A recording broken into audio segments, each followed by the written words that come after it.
सुधा आमर हीराकुद रिजर्वर स्थिति reservoir level अच्छी 612.50 फीट जलभंडार भितर को पखापाखि 2,60,000 क्यूसेक्स बन्या जल प्रवाहित होची इनफ्लो एवं सेमती आउटफ्लो भी आमर हीराकुद रिजर्वर पखापाखि 14टा गेट एवं जहाँ पावर हाउस और केनाल माध्यम 2,50,000 क्यूसेक्स बन्या जल निष्कासित होची एवं से ठीक 11टा बेले आमर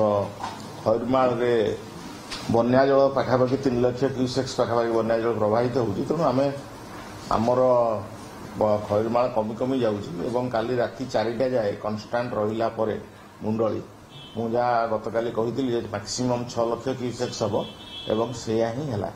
5,97,000 क्यूसेक्स रे पीक रे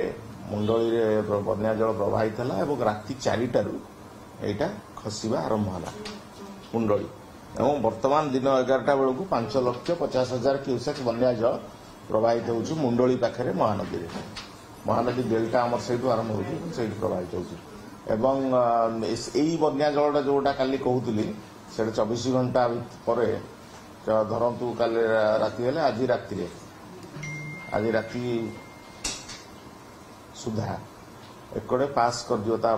पीकटा आमर जोटा आसी भार्गवी आउ दया दया भार्गवी का इम्पोर्टाट कहीं तार जो लो लाइंग एरिया फेरिया अच्छी आमर कणास ब्लॉक एवं भार्गवीर तल एरियाटा से धनुआ फनुआ टे जो वाटर लगिंग टे हुए तेणु ताप मेन आमको खोर्धा और पुरी मत काली कही आज भी कही आम ऑप्शन में सजाग अच्छे बट 6 लाख क्यूसेक्स पानी किसी कौन सी जगह असुविधा किसी ना आमर समस्त नदी वर्तमान बैतरणी टिके केवल राइजिंग ट्रेंड रे अच्छी 17.3 मीटर थिला बैतरणी आमर warning level 17.83 danger level Baitarani आखुआपदा पाखे 18.33 मीटर सो भावुँ यहाँ पुणी स्टेबल हो कारण कौन बड़ रेनफॉल इवन आमर बैतरणी बेसिन में 2 mm वर्षा है सो यहाँ पुणी खसी जदिव राइजिंग ट्रेंड रे अच्छी आखुआपदा पाखे सेमती आम सुवर्णरेखा बुढ़ा बलंग आउ जलका सबू जाक मच बिलो डेंजर लेवल अच्छी एकड़े भी आमर जो रिवर से रहा ब्राह्मणी भी जेनापुर पाखे फलिंग ट्रेंड रे अच्छी बहुत तले अच्छी विपद संकेत ठार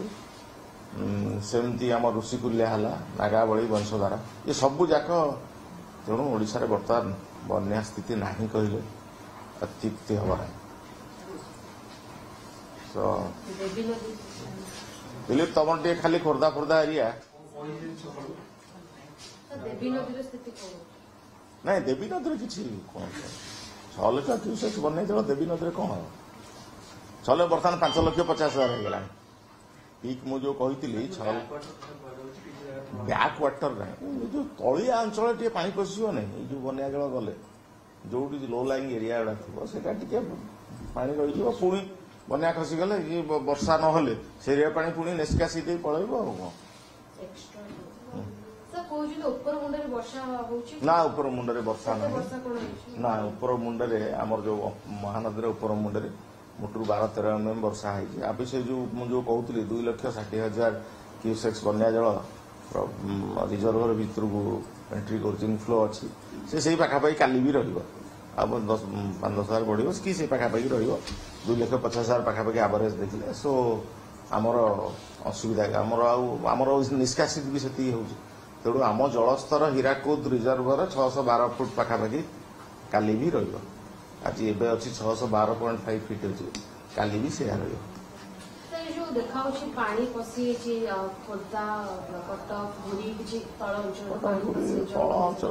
जो बन्या जलटा प्रवाहित जो निहाती लो लाइंग एरिया गुड़ा अच्छी तर कणास ब्लॉकटा